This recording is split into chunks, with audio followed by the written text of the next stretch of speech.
Hey everyone, I'm Michael Bruce, CMO at Agent Moves, and welcome to our Good to Great series. We're all about sharing amazing stories of top realtors and how they got there so we can make more realtors great. Hey, let's jump on with our guest today. Please meet Chris Davis. Hey, Chris. Hey, how you doing, Michael? All right. Thanks so much for joining us, Chris. Really appreciate it. So, people watching, I like to start with something about the agent that's not related to real estate. And interesting, when I talked to Chris before this, he just released a video on the top 5 things you didn't know about Chris Davis. So, I'm going to let him give you a quick top 5. Maybe we'll hone in on one. Yeah, I'll be super quick. I've run 6 marathons. The day I graduated college, I hopped on a national marketing tour for Capri Sun, skateboarding around the country and handing out juice pouches. I think there are a lot of stories with that one, Chris. Yeah. No, there definitely are. A lot of lessons learned driving the country and 30,000 miles in 3 months. Wow.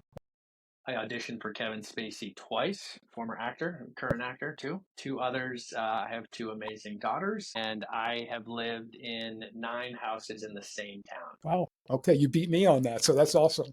Yeah, I love that. I love that. So you can look for Chris's video. So if you want to hear more, but I think that's great. Great things to know about you and for agents that are watching as well. So, all right, let's get into talking about real estate. So we'll start with the basic, right?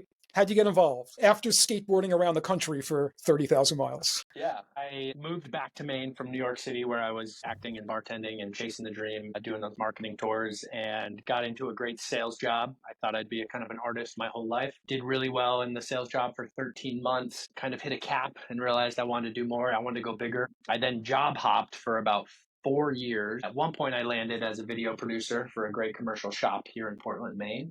Kind of parallel to the time, my wife and I had bought our first house back in Portland, Maine. And 2.5 years into it, our realtor called us and was like, "Hey, do you want to make some money?" And I'm like, "What do you mean?" He's like, "I think I could sell your house for X." X was $50,000 more than we bought it for. And at the time, my wife and I just had very baseline jobs. And we just thought this was so cool. So we went online. We found the cheapest house in Portland at the time, which was 180,000. We put a bid under asking. We got it. We banked some money and sold our house, renovated that. Had our second kid. We were living in an 800 square foot house and we were trying to sleep train. And we were like, oh, this is so painful. Growing up, my parents had moved a lot. I'd lived in 7 houses before high school in the same town. And so I understood that there was a mechanism out there and moving is okay. And so my mom said, you know what, if you're going to move again, why don't you think about real estate? You've been complaining about money and it might be a good way to make a little extra. So I got licensed with 2 kids and a mortgage, frightened to kind of make the leap. I was able to be part-time for about 6 months and I put 3 deals in escrow in the summer of 2019 and looked at my wife and I said,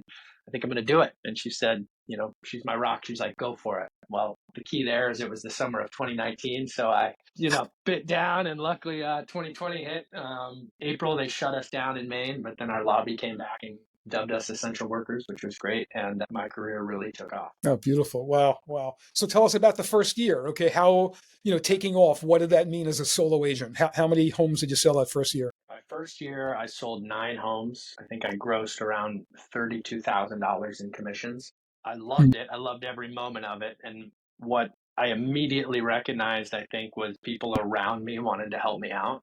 Uh, and it was really cool to start to realize, like, the more I put myself out there and educate people on what I do, the more I'm going to get back in opportunity. Yeah, we'll talk about teams in a minute, but tell me then how you grew your solo business. What were some of the things you did those next couple of years to really get this thing going? Yeah, I really grew it through video and social media. I had such a blast in my first year when I finally felt like the handcuffs were off me. I wasn't working for someone else. I didn't have someone else's brand to promote or protect. And that's when I realized like self-employment was for me. I very much consider myself a CMO of my own business, creative director as well. And when I have no limits to what I can create, and I know that what I eat at night is a direct correlation to those efforts, I have so much fun. So I was dubbed early on in Maine as the video guy because just not a lot of people were doing it. And I had this background in acting, being in New York City.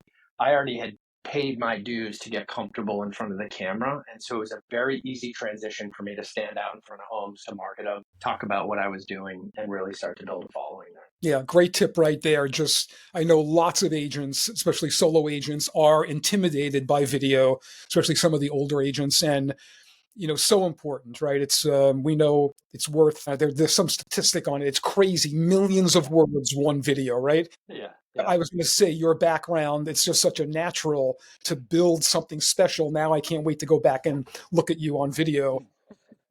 I'm going to start following you to see what the heck you're doing. Okay, so you get this going now, right? Yeah. COVID, I'm starting to sell, break in with video, creative those next couple of years. When do you start a team? I really started to think about a team after 3 years. My lead flow was such that the inbound coming in through Instagram and through my sphere was just getting to be too much for me to handle. My third year, I did 35 deals, and it was great. My kids are 6 and 8 now, but at the time felt really young. It's easier to get out. Right now, it's like harder. And it just occurred to me like I need help. I need leverage. I was watching other people around me bring people on, showing agents, assistants, and what have you. And so I really started in earnest my fourth year, kind of had my first like hire for that matter to start building out the team and getting some leverage. And what was the first hire? Was it another agent or back room or? And it was a licensed executive assistant. It was someone who could cover me if I was out of town. It was someone who could do showings. They were handling transaction management and my emails that, well, not, let's just say I didn't go about it the best way. It was the first taste of like, this is really helpful. Well, this is important on the video, right? So tell us now what didn't go well, right? Because these are the things people need to look out for. Not everything is rosy, especially as you're building teams, right? Because you got to have the right people on the bus. But tell us a little bit about what was the angst there. Yeah, absolutely. I got into this business loving owning every component of it. I did not document every component of it. It was something I had in my head. A lot of it was instinctual. I was repeating things over and over, but it's really, I'm a very, very extroverted. I am very in the moment, kind of high octane. And so to sit down and actually write what I do or what is needed of me, very challenging. So just starting from that initial job description, I remember writing it. And at the time, we didn't have ChatGPT. This was like 4 years ago, right? And so, man, that would have been helpful. But I was having other agents send me their stuff, and I network within a Sirhan group in New York. And so I had some really good people, but you just don't know what you don't know. And so you start out in one direction and then with that idea, and you think you have your commission split down with your partner or your assistant or your teammate. And then all of a sudden, some wacky deal comes up, and you're like, oh, now I got to rewrite the rule on that. How do I do it? Who can I network with? Who can I talk with? So that was kind of my first big aha was like this job description, task management, writing down my processes. I was not ready for that. Right. I take it you took that on. I took that on. So that first hire didn't work out, but I had a lot of great lessons. And then so my second hire, it's not really a hire, but I then built a team and I brought on a licensed agent and brought him on more as a mentor mentee role. He came to me kind of mid career, ready for a huge change and great friend. And I saw it as my responsibility to get him to a point where he could support his family. He had 3 kids and he was making a big, risky move, but it's one I did 3 years prior. So I felt very connected to it. And so him and I just worked really closely on him learning how to be a solo agent, essentially under my mentorship. Mhm. He's now still on my team, which is amazing and has done really, really well. He's in his third year. But that allowed me to take in leads and share it with him, let him grow, let him experience transactions, go through the whole process with me right by his side. And that got me to a point where then I was like, okay, we need more help. And then I brought in a part-time licensed transaction coordinator slash executive assistant. And that is where I am now with one more team member. And that is working well at the moment. Okay, beautiful. So you have basically 2 or 3 team members as part of your group right now. Got it. Okay. Yeah. Yep. Now, so what's going on with lead generation to keep everyone busy? Is it still straight social media, just what you were doing? Are you doing anything new? I do about 70% social media and sphere of influence, and then 30% paid leads. Okay, interesting. Okay, what are you using on paid? Zillow. Okay, all right, cool, Yeah. cool. What about events? Any kind of events in your area? That we run? Yeah. Yeah, so we do a big holiday party and we do a really big summer party. And then just on the agent side, I do events, more kind of agent attraction and stuff like that. Okay, tell me a little bit about this. I love hearing about agent events because there are so many different ones. And again, Yeah. these are things agents can learn from. Or I had this one woman out of nowhere. She's telling me they do these car events in her local town. It started small and it's built to this thing that is just crazy with sponsors and hundreds of cars and thousands of people. And then she does all the smaller ones. But I just didn't expect it from this young woman producing Yeah. these car events. So I love hearing about these, and other agents do too. So tell us about the Yeah. summer event. The summer event, I actually do it at my house. I've got a 2 acre property with a big yard. I get a bounce house for the kids. I hire an ice cream truck for 2 hours. Have two local pizza shops bring a bunch of pizza. And I just tell people to bring their lawn chairs. And, we have tons of drinks, play some music over the speaker, and really just a chance for not only my neighborhood to see like what I'm doing and all the people I'm bringing in and how business is doing, but just for a way to people to come and reconnect if I haven't seen them, in a few months since their transaction. So